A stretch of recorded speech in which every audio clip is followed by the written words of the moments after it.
What is up, guys? My name is Matt from Magic the Greatening, and today I got another really cheap deck for you. It's going to be red-white Exert Aggro.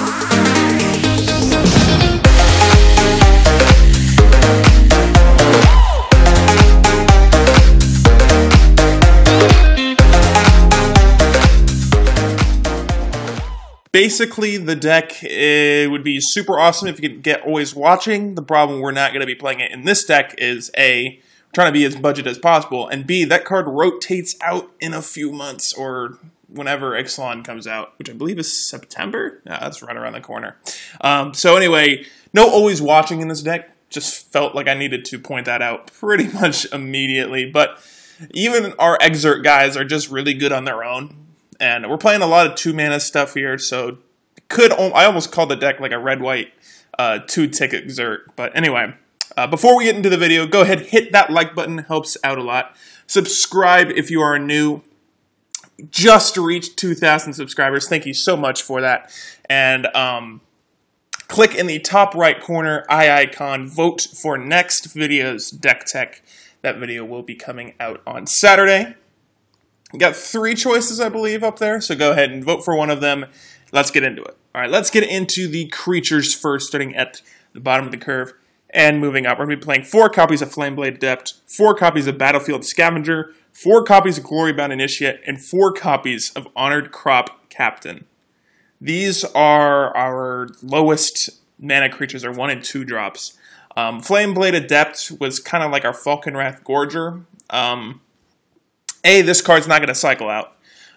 B, this card potentially is better if you're able to discard a card or cycle a card. I don't think there's any cycling in here. No, there's not. But if you're able to cycle a card, discard a card, it's a 2/3, 1-mana menace guy, so that's super strong. Also gets buffs from our other guys. We'll get into that here in a few seconds. Battlefield Scavenger is probably one of the best cards in the deck. I was really impressed with this card.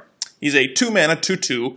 That says you may exert Battlefield Scavenger as it attacks, which means it's not going to give him anything else. He's not going to get any power and toughness boosts. He's not going to get like menace or anything like that. But he says whenever you exert a creature, you may discard a card if you do draw a card. So if you are mana flooding your hand or you are not drawing enough land, you can go ahead and drop like something that you're not going to need and draw a fresh new card. Kind of cycles through our deck a little bit. Really works well. Flameblade Adept, turn 1, this turn 2. Just one of the best cards in the deck. Super impressed with it. The 4 Glorybound Initiate is just a 2-mana 4/4 lifelink guy. Super strong against that red deck. Yeah, he can get shocked, he can get magma spray. Literally anything, any type of removal spell kills this, as long as it's not attacking. But if it stays out, you gain 4 life, you hit them down to 4 damage. Having a 4 life swing, you know, they lose 4 life, you gain 4 life on a 2-drop is super strong. Even if we don't have always watching in the deck, had to play the full playset of this guy just because he's so good against that mono red aggro deck. And then the 4 Honored Crop Captain is the only creature in the deck other than Flameblade Adept that doesn't exert. But she kind of does the same thing. It says whenever she attacks, other attacking creatures get +1/+0 until end of turn. So in a way, you don't have to exert her, but she still gives in a buff to your entire team. This is actually not too bad of a turn 2 play. Obviously, our optimal turn 1 play is Flameblade Adept, but our optimal 2-turn play is either Battlefield Scavenger or this, because this Honored Crop Captain, when it attacks, will make your Flameblade Adept a 2/2 menace, just because of her ability. So I know she doesn't exert, but it's still a super powerful card. All right, let's move to our last 2 creatures, both of them being 3 drops here. Again, we're an aggro deck. We're trying to stay as low to the ground as possible. So let's get into it. So 4 copies of On-Crop Crasher and 4 copies of Resolute Survivors. You guys probably saw On-Crop Crasher coming, super successful at the Pro Tour. It's going to be super successful here. Haste, whenever you exert it, you can make a creature not block this turn. And it's really important that this thing has haste, can help pushing through damage. Let's say turn 1 Flameblade Adept, turn 2 Battlefield Scavenger. Turn 3 bring down an on-crop Crasher, you exert both your Scavenger and Crasher, discard 2 cards, buffing up Flameblade Adept to a 3/2, draw 2 cards, and all of a sudden, you're swinging in for 8 damage, 3 of which has Menace, and one of their creatures can't block. Just like a super, super powerful first 3 plays right there. And On-Crop Crasher is one of the best cards in the deck. And Resolute Survivors is just as strong. She's kind of like the Battlefield Scavenger, where it says you may exert her as she attacks. It's not going to do anything else, but you can exert her. And then it says whenever you exert a creature, Resolute Survivors deals 1 damage to each opponent, and you gain 1 life. So you basically drain them, which can be really, really powerful, can help push through if you're going to exert an On-Crop Crasher, a Battlefield Scavenger, this, and a Glory-Bound Initiate all in 1 turn. You just drained your opponent for 4, and then with Battlefield Scavenger, you're going to discard a whole bunch of cards, draw like basically a new hand. Like just Resolute Survivors is a reason I had to make this deck, just because it's so, so strong. And it's actually the only Hour of Devastation creature in this deck, just because it's just the only one that was worth playing in here. Alright, let's move to the non-creature spells. We're going to be playing 4 copies of Cartouche's Zeal and 3 copies of Cathartic Reunion. You kind of have we have a theme running through here that we're discarding and drawing cards, not only for Flameblade Adept and Scavenger, but Cathartic Reunion can do this for us too. You can split it where it's 2 Cathartic Reunion and whatever the other one is, where you only discard 1 and draw 2 cards. You can split it like that, but I kept it like this, just because I do want to get some things out of our hand. They may not be good in certain situations, or you really need to draw a removal spell or something like that. Cathartic Reunion is good for that. Can help Flameblade Adept on turn 2. You can play this turn 2. Your Flameblade Adept will become a 3/2 with Menace, and you can hit for 3.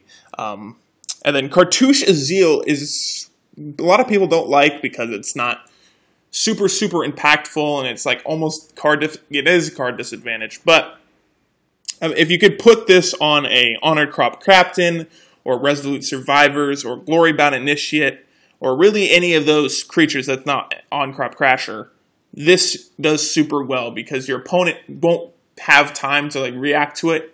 You'll just have a super explosive play. I really like just putting this at Honored Crop Captain after you have a whole board out. You drop this, you drop a Cartouche's Zeal on it, creature can't block. The Honored Crop Captain, is a 4/3. She attacks with your whole entire team. They all get +1/+0 boosts. Just like super, super strong play there. Again, we have a lot of discarding and drawing. So if that card seems dead to you in your hand, or it's like, okay, I have all my creatures out. There's no point in giving them a power of toughness and a power of, or a point of power and a point of toughness, you can use a Cathartic Reunion or a Battlefield Scavenger to discard it away and draw into a new card. Alright, let's talk about the last 2 spells in the deck. We're going to be playing 3 copies of Shock and 4 copies of Trial of Solidarity. So the Shock it's just like our Incendiary Flow, except it's at instant speed, which can be really useful. You can hit their face with it if you need 2 more points of damage, or you can take out a creature that is pretty good. And then the 4 Trial of Solidarity really goes well with the Cartouche of Zeal. Trial of Solidarity says, when Trial of Solidarity enters the battlefield, creatures you control get +2/+1 and gain vigilance until end of turn. So if you have 3 or 4 creatures out, you throw this out, give your entire team a buff and vigilance, which is super important. Swing in, if you have like 4 creatures out, this will add 8 power to the board, let alone the buffs that our creatures give each other. So it becomes a super, super strong play. You start exerting with your whole team, right? A whole bunch of your exert triggers go off. This card is our poor man's Always Watching, but it doesn't rotate, so also goes really well with Cartouche of Zeal, which is what I found. You play this, you play Cartouche of Zeal, you get it back so you can play it next turn and exert with your team, and your opponent might as well just scoop up from there. Had to play the 4 copies of this. Really helps just, even on our creatures like Battlefield Scavenger and Resolute Survivors that just exert and they don't do anything extra.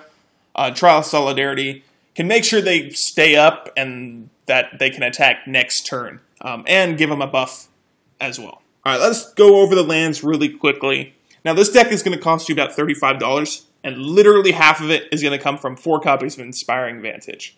So we have 4 Inspiring Vantage, about 9 planes. You really need... If you guys don't have Inspiring Vantage, or you don't want to spend the $17 or $15 or however much it's going to cost you, I don't know what else to put here, maybe than just more basic lands, because we really, really, really don't want lands entering the battlefield tapped. We do want the Inspiring Vantage is like our perfect first or second or third turn land. Just because it can give us both colors, enters untapped, goes really well with an aggro deck. Like, if this was a control deck, I'd be like, sure, you can throw in a dual tapped land, but since this is an aggro deck, it's really important we hit all our drops and stay on curve. So Inspiring Vantage is a must-have. If you can't get it, just replace it with basic land. Don't replace it with Evolving Wilds or anything like that. Let's move to the sideboard. Let's talk about the sideboard. And before I actually go into the sideboard, I need to discuss this, because people always comment down below about how that my sideboard is wrong and how this card doesn't do good against this card and that we need a sideboard against every single card. There's only 15 cards in the sideboard.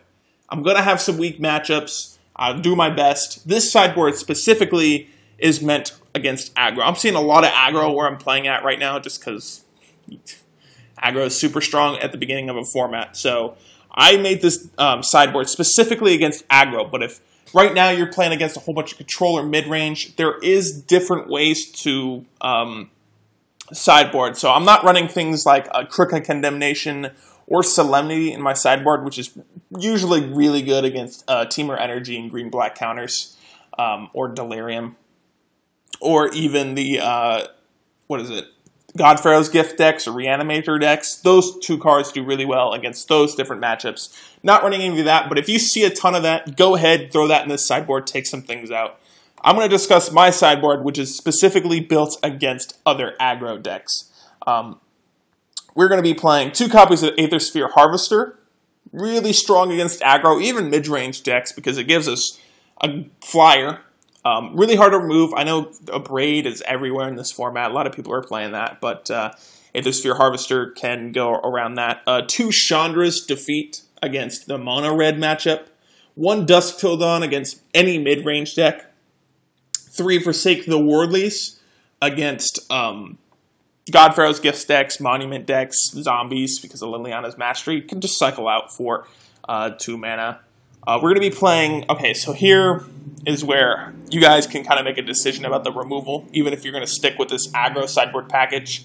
I'm going to be playing 2 Abrades and 3 Magma Sprays. This deck kind of still does bad against Zombies, even though people are not playing that as much. So 2 Abrade, 3 Magma Sprays. And then, so you guys can change that around to make it like 4 Abrades, 1 Magma Spray, because we're already playing Shock in the main board. But anyway, and the last 2 cards in the sideboard are Aketra's Last Mercy, which is actually good against, not control, but it's good against other aggro and mid-range decks, because we start getting run over by other aggro decks. Maybe we stumbled a little bit, missed some land drops, or we're flooding out, or something like that. We're down to a few life, we draw this, reset our life, and our opponent's like, great, I gotta deal another 20 damage to this guy, even though I've just dealt 10 to 15 damage. So, Aketra's Last Mercy is actually a super strong answer to aggro decks, so definitely worth a 2 of here in the sideboard. That's it for this video, guys. I hope you enjoyed. Go ahead, click the top right to vote for next video's deck tech. I know I already said that, but go ahead and do it. Like and subscribe, and if you enjoyed this video, please share it around. Help me out a little bit, guys. So, thank you guys so much for watching. Hope you enjoyed. See you in the next one.